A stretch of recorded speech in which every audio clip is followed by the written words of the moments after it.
Let us pray. Dear Lord, you are always revealing your love for us, your people.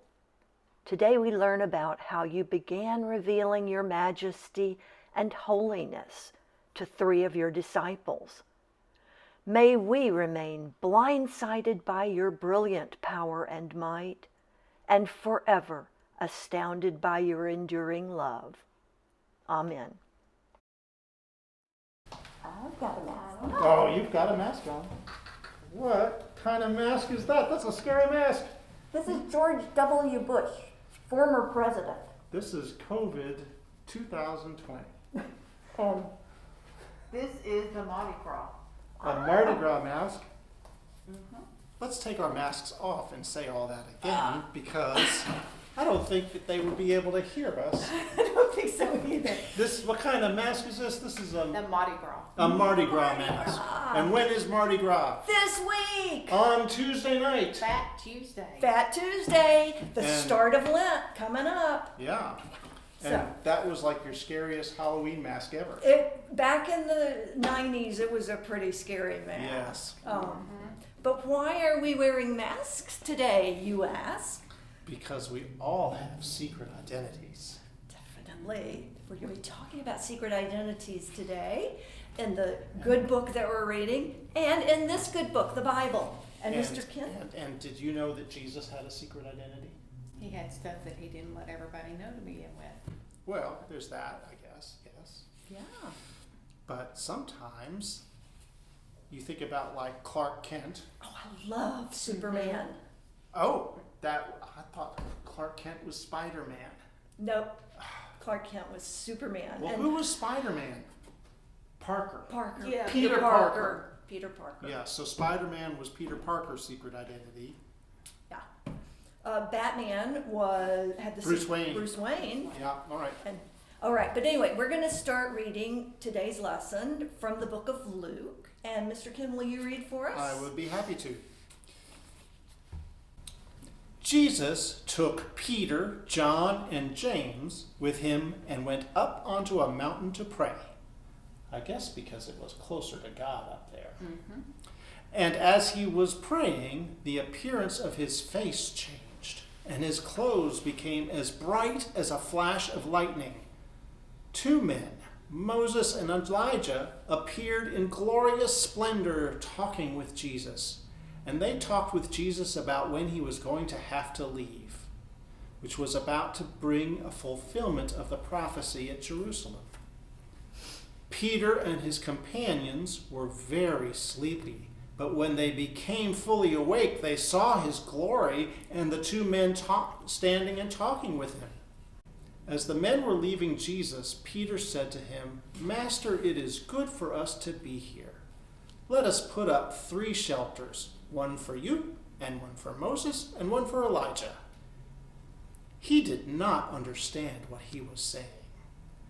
While he was speaking, a cloud appeared and covered them up, and they were as afraid as they entered the cloud. And a voice came from inside the cloud saying, "This is my son whom I have chosen. Listen to him." And when the voice had spoken, they found that Jesus was alone. The disciples kept this information to them secret and did not tell anyone at the time what they had seen. That's a different story. That is a different kind of story. We don't read any other Bible stories where people are sworn to secrecy. That's a little odd to me. You're supposed to go out and Yeah. speak. But otherwise, if you're going to have a secret identity, it's like you need people to keep the secret. And yet Jesus was willing to take these 3 disciples, not all of his disciples, to this occasion, and they got a glimpse of the real glory that Jesus possesses. Normally, Jesus was not walking around glowing and speaking with dead prophets and floating in the air. These 3 disciples were the fortunate ones who actually got a glimpse of a little slice of heaven, Yeah. I guess. So when, was it Peter who said, "Let's build 3 little houses"? one for Jesus, one for Elijah, and one for Moses, and he didn't understand what he was saying. I think that God was revealing to those three prophets how special, disciples. Sorry. You are correct. Go ahead. I got that wrong. I broke your train I of am thought. disqualified for being No, a Sunday school go teacher. ahead. So when God was revealing. God revealed Jesus' glory to the disciples, what they were responding to was that image of Jesus is somebody really special. They were. But they didn't realize just how special Jesus was. And so when he said, let's put up 3 houses, one for you, one for Moses, and one for Elijah, he did not realize that Jesus was even more important to God than those prophets that they had revered from before. Right. So it was just, he did not realize just how special Jesus was. And the whole, as we've talked, all of Epiphany is sort of working towards this moment. Jesus has, through the weeks of Epiphany, been kind of revealing himself to us little by little in different ways. And in this particular instance, it's like, you really want to see who I am.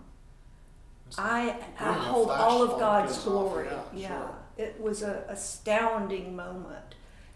So, And Jesus must have trusted those 3 disciples in particular with that secret, or it would have been some other disciples. that's true. So he picked these 3 for a reason, and then tells them, don't say anything. Don't say anything. Although, like you said earlier, somebody told the story. Tell the story. Because it's written in a Bible here and all over the world. Yeah. Okay. The other thing I found interesting in this story is the reaction of Peter and James and John. Peter, shows he obviously doesn't know what's going on. It's like, let's build these they were all honorific sleepy. structures. I mean, it's like, what if you got woken up and all of a sudden it's like, And you oh see my your God, it's friend, like a bright your rabbi. light. What is that big light? And they're confused, and they're just like, they don't know what's going on. And then, what I love about this is God's voice comes in and says, look, he essentially coalesces it down to one thing. Listen to Jesus. This is my son. Listen to Listen Jesus. to him. Yeah. Calms him down in a way and says, this is the important thing here. Don't freak out. And kids, I'm going to give you a little hint. Next week, as we talk about what we're going to be doing in Lent, we're going to look at a painting of this particular event to sort of kick off our Lenten activity. Be a nice bridge over. Yeah. A nice bridge into Lent. So remember, keep in your mind this idea of Peter and James and John just going, what's going on here? What is this? They're Turn dead, that light down. dead prophets up in the sky. And so anyway, keep that in mind. Okay. We have a real good book today. Miss Chris, you want to show what we're going to be looking at? Lucia the Luchadora, Luchadora.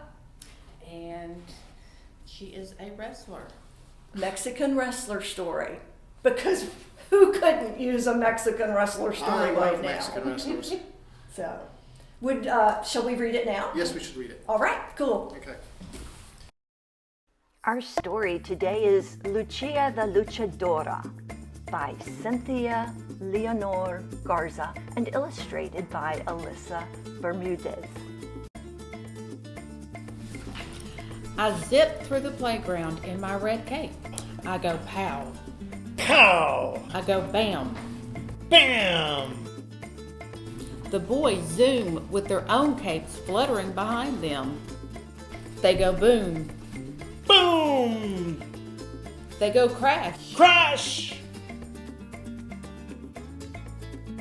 The boys try to jump off the monkey bars, but no one can do a high-flying leap from the top like I can. I dive, I spin, I nail my landing every single time. I dash up the dark, swirly slide that no one dares go near, but the boys pay no attention to me. They dart off when I try to play with them. Mighty Mick yells out to me, "Girls can't be superheroes." Ninja Nick, his twin, adds, "Girls are just made of sugar and spice and everything nice." I don't feel very nice and sweet at that moment. I feel mad. Spicy mad. Kapow kind of mad. Kapow!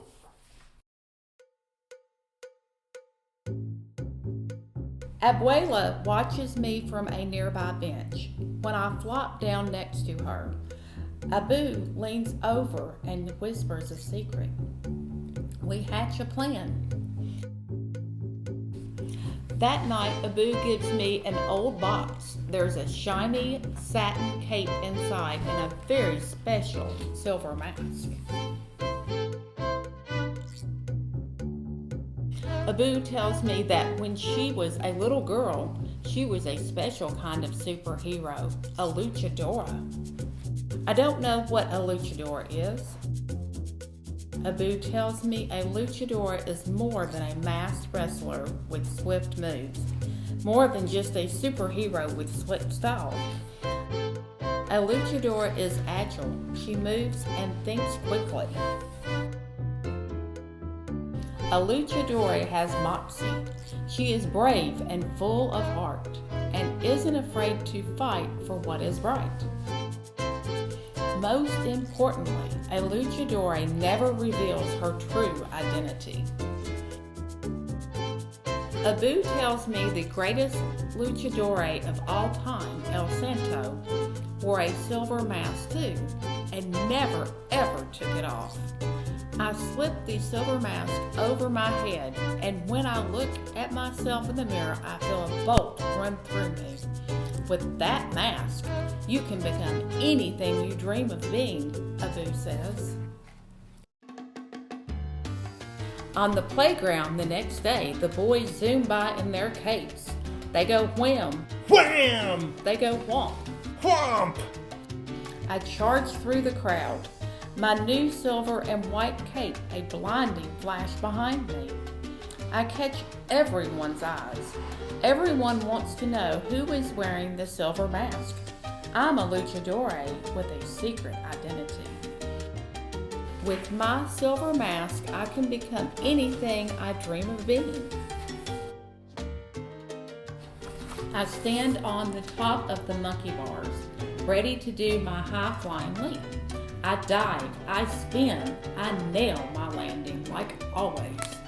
This time, everyone notices. The crowd goes wild. The boys go boom. Boom! They try to crash into me, but I'm lightning fast and no one can catch me. No one can wow like I can. I am the best kind of superhero. I'm Lucia the Luchador. Before long, I see lots of other Lucha Libre masks on the playground.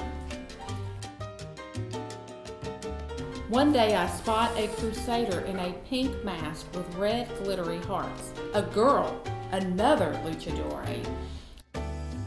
I can't wait to play with the new pink crusader, but before I can run over, I hear something familiar. Girls can't be superheroes. Girls are just made of sugar and spice and everything nice. I feel spicy again. Spicy mad.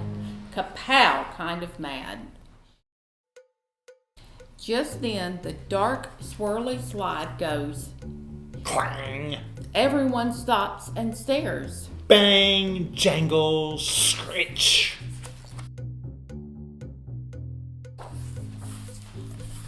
Everyone shrinks, but I move closer. I hear a yip and a yelp and a peep that sounds like help. I feel the tick-tock in my chest, but I don't flinch. I dash through the crowd and up the ladder. Whee! Moments later, I swooped down the slide with little Coco in my lap. Bravo! Everyone cheers. My heart swells. But then I spot the pink crusader in the crowd. Why does she look so sad? I remember Abu's words. A real luchadore must fight for what is right. My heart doesn't feel very full anymore. I know what I have to do. I pull off my mask. Zap! Everyone is thunderstruck. My true identity is revealed. I am no longer a luchadore. Then something unexpected happened.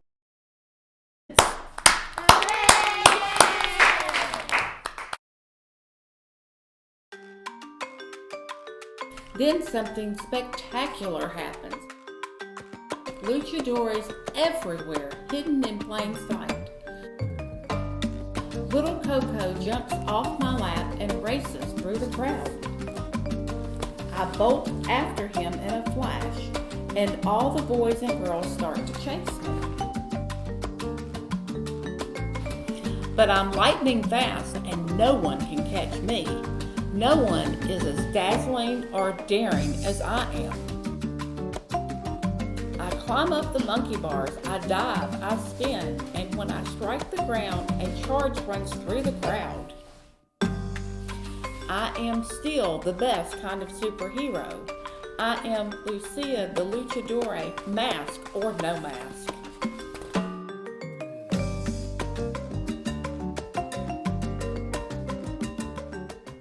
Here's a note about luchadoras, luchadores, and lucha libre.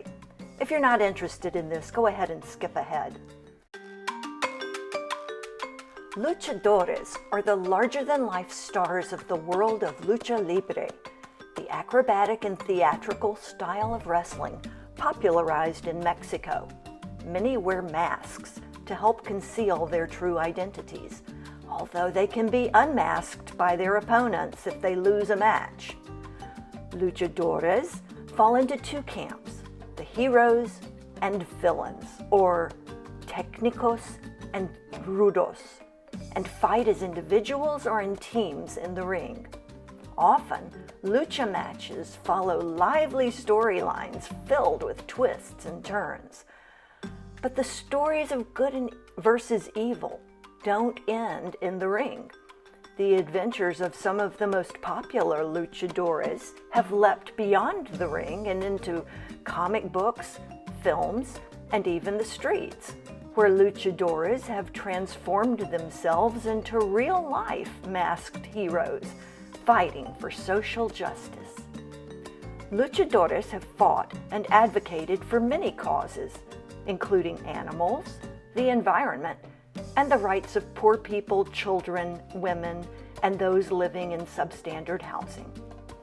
On the flip side, women have long fought and are still fighting for their place in the wrestling ring in the largely male-dominated sport. Over the past few decades, many fierce luchadoras have paved a dazzling path into the world of lucha libre and have claimed their spots among the stars. What a great book. That was a fun story. That was cute. That girl has some real great spirit. And she knew to do what was right, even if it meant revealing who she was. Ooh, good tie-in with the Bible reading, huh? Yeah. Somebody knew what they were doing when they picked out the book. Somebody looked at a lot of books before she found this one. It was interesting that on some level she was really frustrated that she wasn't getting attention on the playground.